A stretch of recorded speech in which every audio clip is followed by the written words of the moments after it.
Dans l'actualité de ce lundi, une page se tourne. La SDE cède sa place à Sen'Eau sous la direction de Suez, qui détient 45% de la nouvelle société. Il n'y aura pas de hausse du prix de l'eau à compter de ce 1er janvier, assure le ministère de l'Eau et de l'Assainissement. La pédophilie et le viol sont désormais considérés comme des actes criminels au Sénégal. Le Parlement a voté à l'unanimité et par acclamation le projet de loi criminalisant le viol et la pédophilie. Les auteurs risquent entre 10 et 20 ans de prison, voire la perpétuité. On vous explique tout dans un instant. Et puis à quoi va ressembler le discours de Macky Sall? Le chef de l'État s'adresse à la nation demain à 20 h. Prise de parole très attendue dans un contexte de tension sociale. Les attentes sont nombreuses, vous le verrez dans cette édition. La Gap du réveillon est peut-être menacée à Saint-Louis. Les bouchers menacent d'observer une grève à partir de demain mardi. Ils dénoncent des difficultés dans la chaîne de ravitaillement.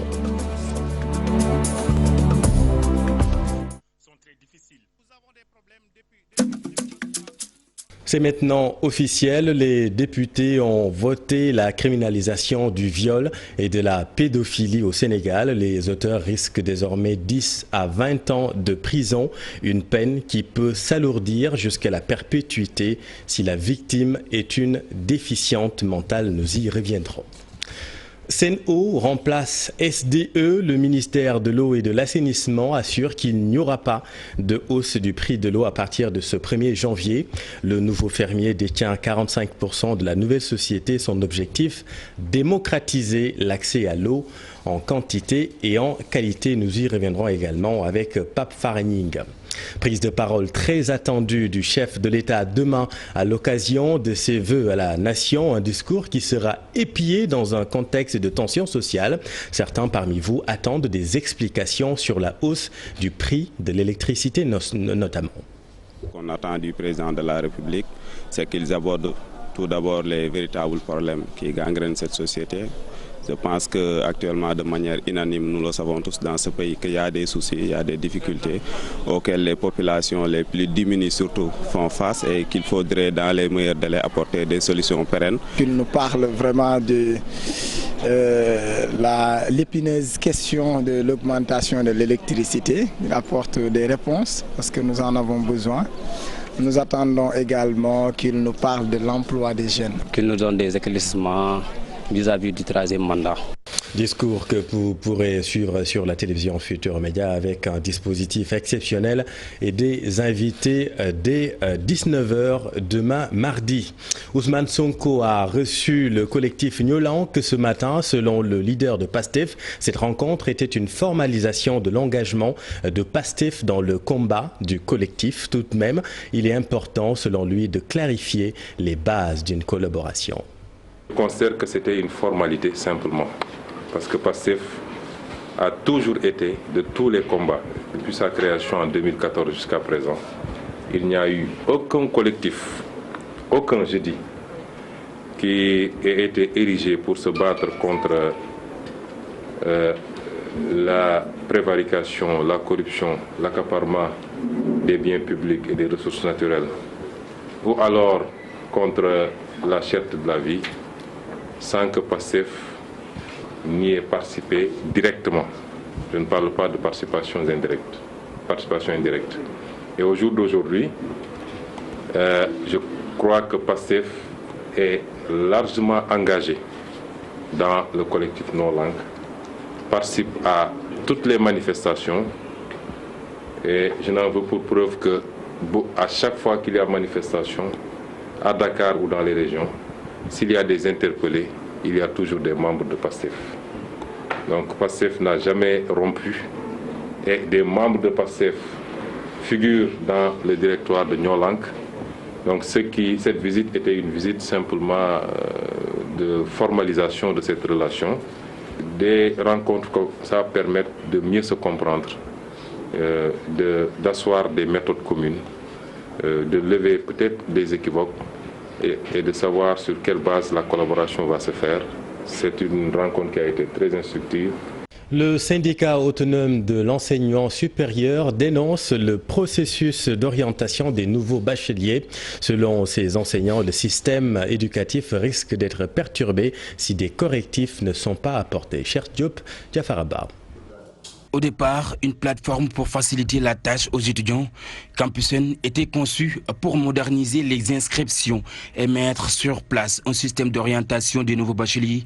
Suite aux défaillances du système, les coordonnateurs des différentes sections du CIS montent au créneau. La question donc de l'orientation des bacheliers sur laquelle nous avons noté beaucoup de dysfonctionnements, mais surtout nous avons noté la manière cavalière dont le directeur général d'enseignement supérieur a organisé donc ces orientations. Il y a eu beaucoup de dépassements au niveau donc de certaines filières qui ont fait exploser donc ces filières-là. Là où vous deviez avoir 100 étudiants, vous vous retrouvez avec 400 étudiants. Autre question évoquée, le syndicat autonome de l'enseignement supérieur demande l'application de la loi relative à la bonne gouvernance des universités publiques pour plus de rigueur. Cette loi devrait être accompagnée donc de décrets d'application. Mais ces décrets d'application, nous courons derrière depuis pratiquement 4 ans. Nous sommes maintenant fixés comme délai de rigueur le 31 décembre.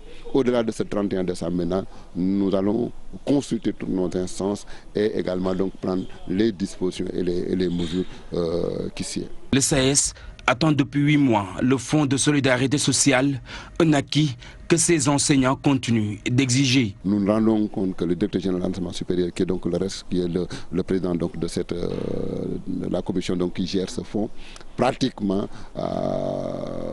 est resté totalement amorphe par rapport donc à toutes les sollicitations que nous avons faites. C'est totalement inacceptable. Plusieurs questions ont été abordées lors de cette rencontre.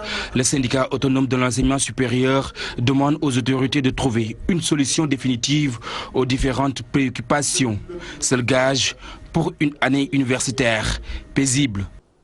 Merci cher.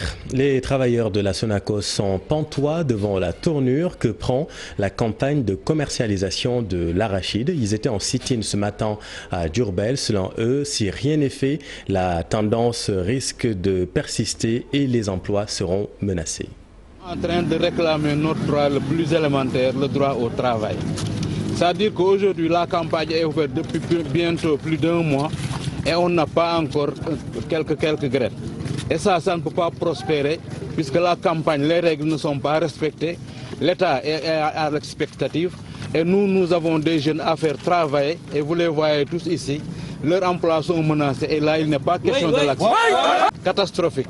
Dans la mesure où nous avions pour Sonacos un objectif de 150 000 tonnes. Diourbel qui devrait avoir 25 000 tonnes, ça part dans cet ensemble. Aujourd'hui, on devrait être à 15 000 tonnes, on est à moins de 500 tonnes. Donc ça c'est suffisant pour donner un exemple. C'est dû à quoi? D'abord, il y a un manque de graines par rapport à cette campagne, comment ça s'est composé. Mais aussi, surtout, le peu de graines qu'on a est laissé à l'exportation, c'est-à-dire à l'exportation des emplois, l'exportation de notre matière première. Et ça, il n'est pas question de l'accepter. Le peu de graines qu'on a, on doit le laisser aux industries pour que ça crée de la valeur ajoutée et du travail pour les jeunes. Ça, c'est dû parce qu'il y a une mauvaise organisation de la campagne. Parce que si la campagne était bien organisée, les paysans auraient pu y trouver leur compte et nous aussi. Parce que figurez-vous, aujourd'hui, ceux qui exportent les graines devaient payer une taxe de 40 francs par kilo. Aujourd'hui, cette taxe-là a été enlevée. Et c'est ces 40 francs par kilo que les exportateurs utilisent pour augmenter le prix de sorte que nous ne pouvons pas y accéder. Alors maintenant à Saint-Louis, si vous n'avez pas encore fait vos courses ou si vous n'avez pas précisément acheté de la viande, sachez que la GAP du Nouvel An est peut-être menacée. Les bouchers de la ville n'écartent pas une grève à partir de ce mardi jusqu'au 5 janvier. Ils dénoncent des dysfonctionnements dans la chaîne de ravitaillement.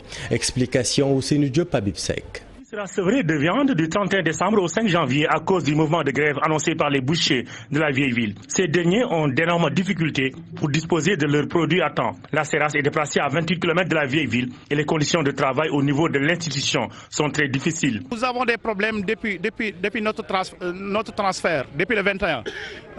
Les problèmes, ça vient de la SOCAS même.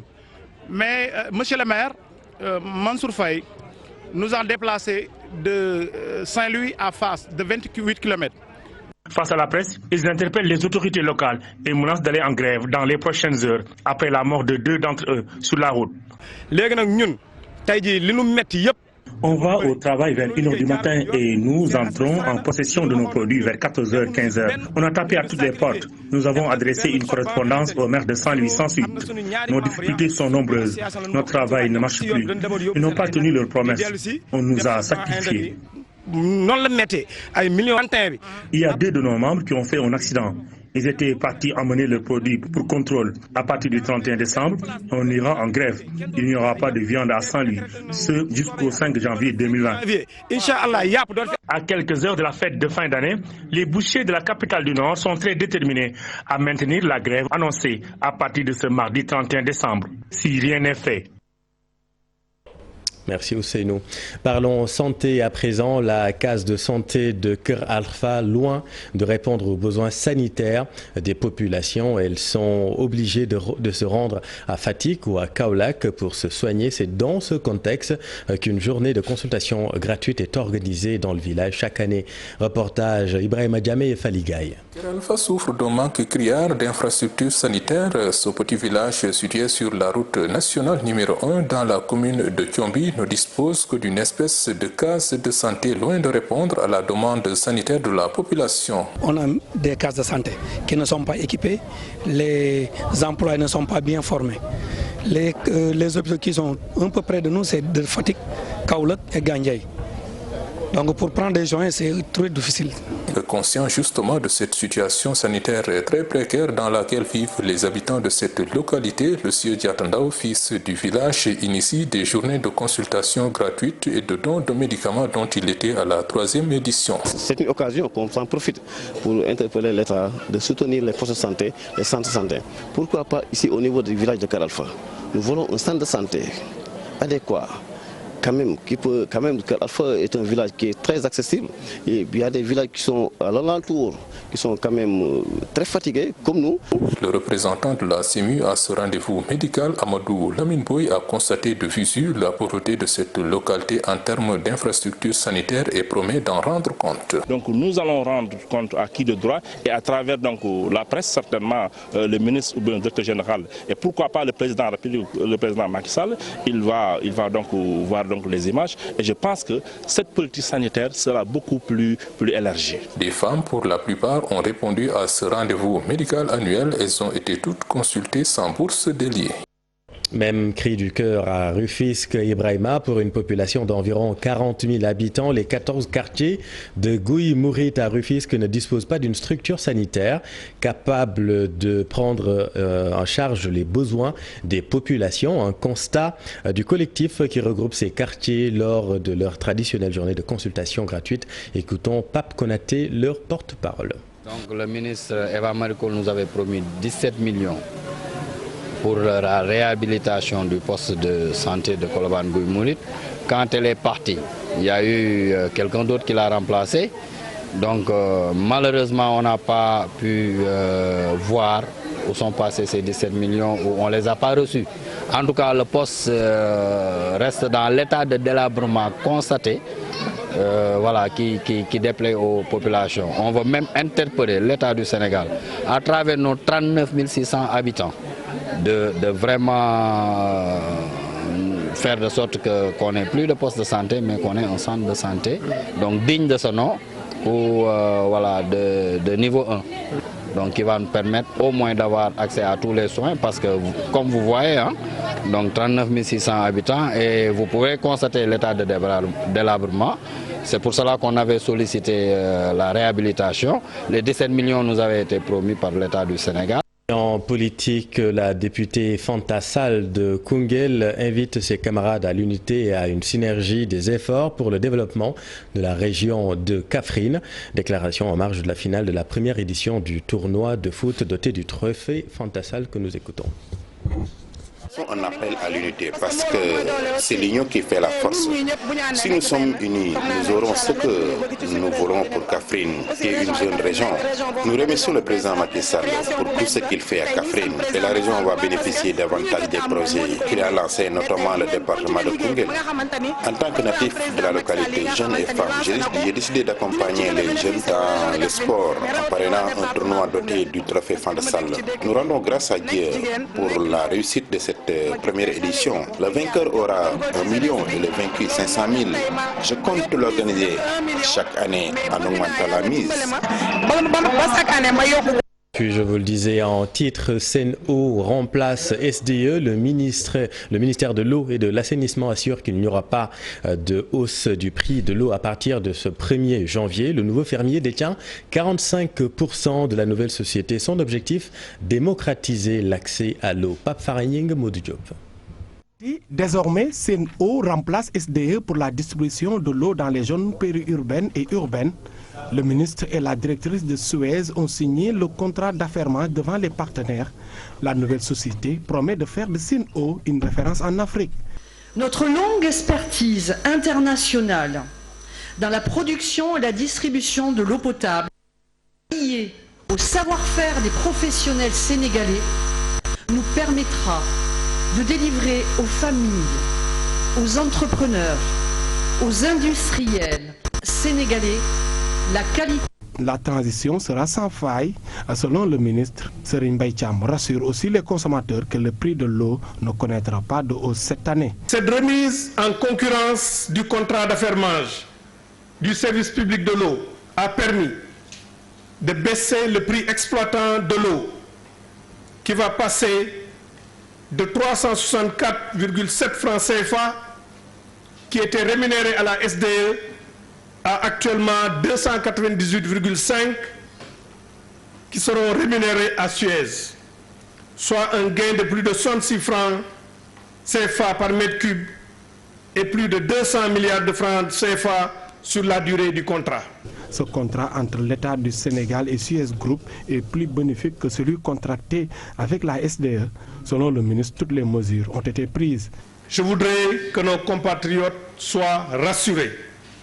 Le prix de l'eau à l'usager ne connaîtra pas de hausse le 1er janvier 2020.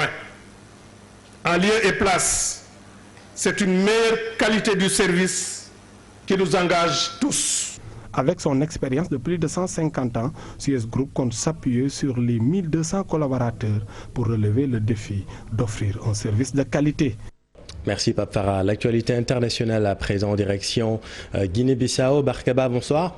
Bonsoir Chérif. Au lendemain du second tour de la présidentielle bissau-guinéenne, l'heure est à l'attente des résultats. Quelle est la situation ce soir à Bissau? La situation est très calme, Chérif, à Bissau. Ce à quoi on assiste, c'est une bataille psychologique entre les deux camps de Oumarou Sissoko Mbalo, candidat du MADEM, et de Domingo Simões Pereira, le candidat du PAIGC. Il y a beaucoup de chiffres qui circulent de part et d'autre, et il y a une guerre dans les réseaux sociaux, une bataille de communication donc, entre les deux camps.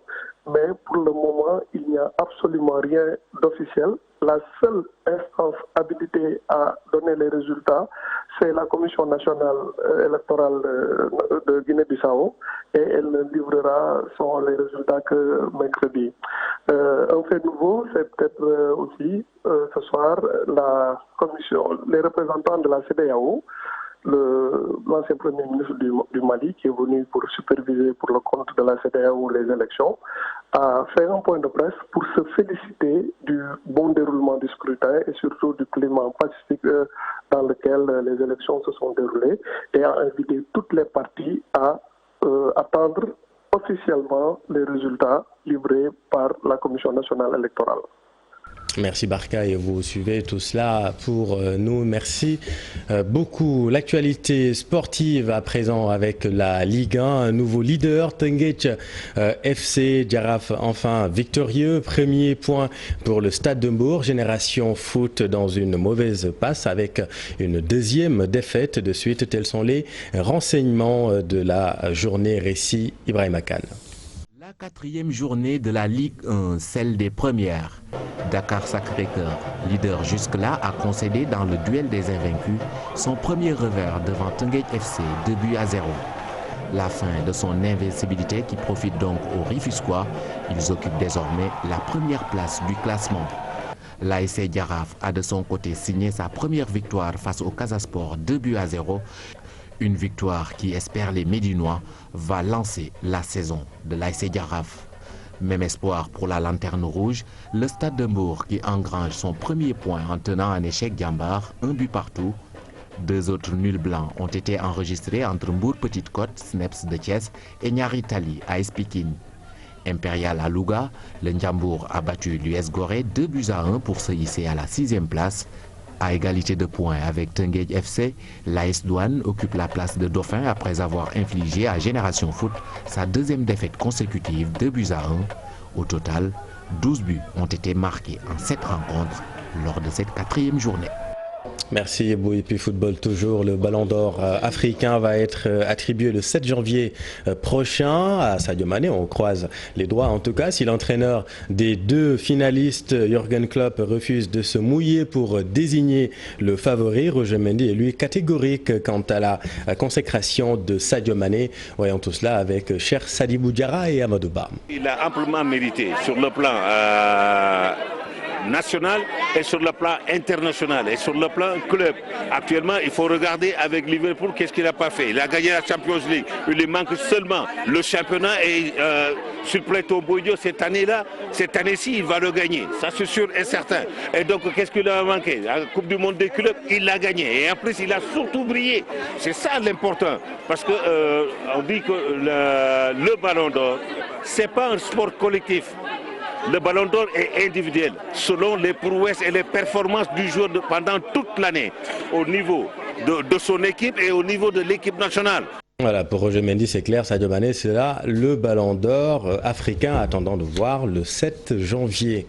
Basket pour terminer, une nouvelle académie de basket voit le jour. Elle est l'œuvre de l'international espagnol d'origine sénégalaise Astou Ndour via son association Éducation Sport qui a tenu une conférence de presse à l'occasion, permettre aux enfants d'allier le sport et les études. L'un des objectifs de l'académie confié à Pa Amadou Koulibaly, l'ancien directeur technique de l'AS Jaraaf. Cher Sadibou Diarra et Amadou Ba. La basketteuse internationale Astou Ndour investit le sport et études. Initiée à la pratique de la discipline à l'AS Jaraaf, la Sénégalaise naturalisée espagnole de 25 ans compte rendre l'ascenseur. À travers son association Éducation Sport, elle crée une académie de formation pour la petite catégorie. Je m'investis pour accompagner la jeunesse sénégalaise pour qu'elle puisse faire du sport et des études en même temps. Je veux qu'elle ait de meilleures conditions que nous. Nous commençons avec les plus petits de l'âge de 7 à 13 ans en les intégrant dans les sports études.